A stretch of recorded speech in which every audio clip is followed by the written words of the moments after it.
First question is from Joe. It's hard to say which job is more important than the next. I mean, you always have a good feeling once you've done a day's work and you've been out there doing things. I think the best thing that I really enjoy is, what's the greatest feeling job for me is really just the freedom of going on a long haul. I enjoy just getting on the road and taking a trip to Saskatchewan or Los Angeles or anywhere that we have to go. So I hope that answers that question. Question number 2 is from Rob. If you could do it all again from the time you opened the business, what would you do differently knowing what you know now? I think what I would change next time is I'd probably stay in a bigger city.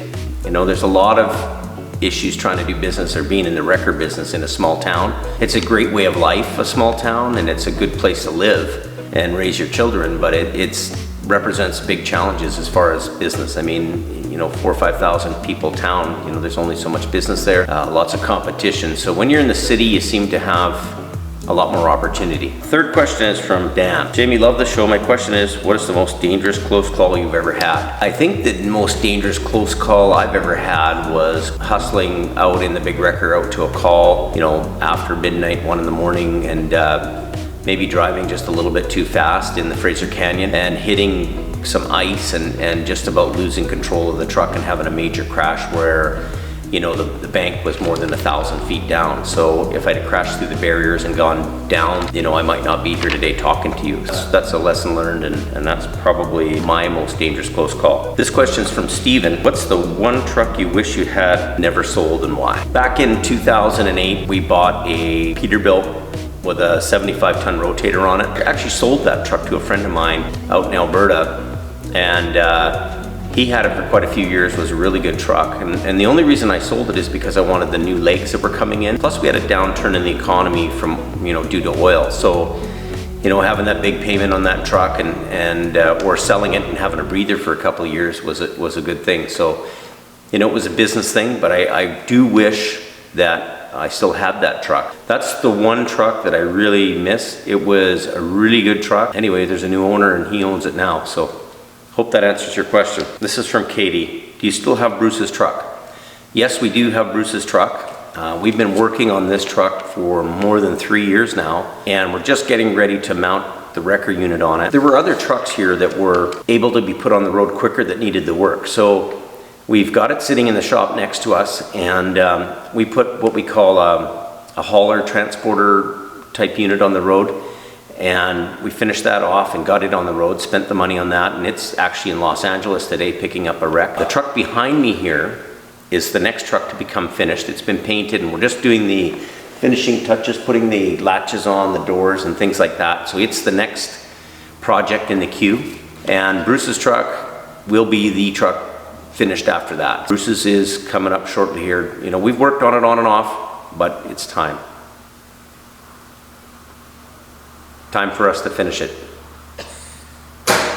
Question number 6. This is from Peter. Peter is a fellow that's well known to us on social media. My wife actually talks to him quite regularly. He says here, HR 150 is sitting at Zips getting ready for a makeover. Would I buy it back? HR 150 that was at Zips is actually sold, so we're not going to buy that. I hope that answers your question. I just want to put a little shout out to you. You always have our back on social media. I appreciate all you do, and I appreciate the tip. What was my longest shift on working on the Coke? And I saw an episode where Colin had worked 36 hours. The answer to that one is, some years ago, I'm talking more than 10 years ago, there wasn't too many tow trucks in the area and we had to work those long hours.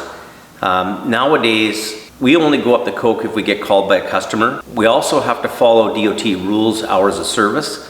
So most of my guys will only work a 10, maybe 12-hour shift, and then they'll take their time off. There are some operators who will go on the Coke and be there for days.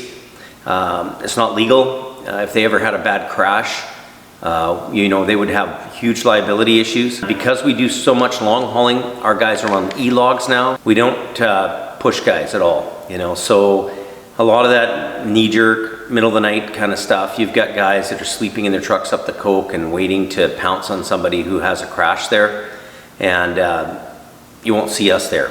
We have scheduled business, we do that, or if a customer calls, we will go. The old days we had to stay on there just to keep the road open. There wasn't too many tow trucks around.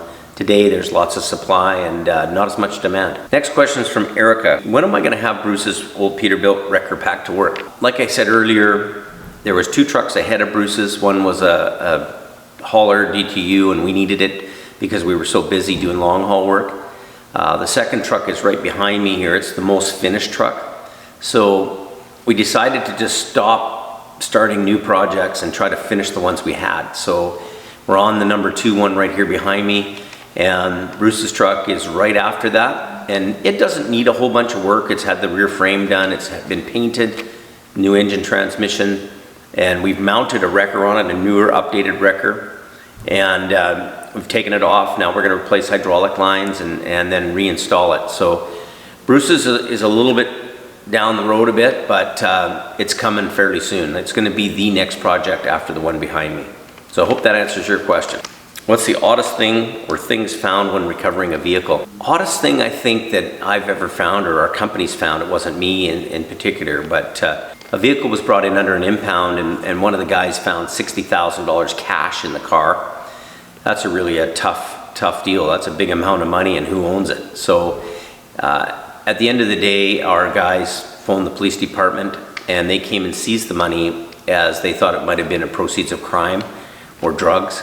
So it went back to the police department, and the owner had to, explain where they came up with all this cash. So I think that has to be one of the odder things that we found in a vehicle after it's been recovered. That's the end of the questions today. You have to keep bugging Brianna to get me to sit down and do these things.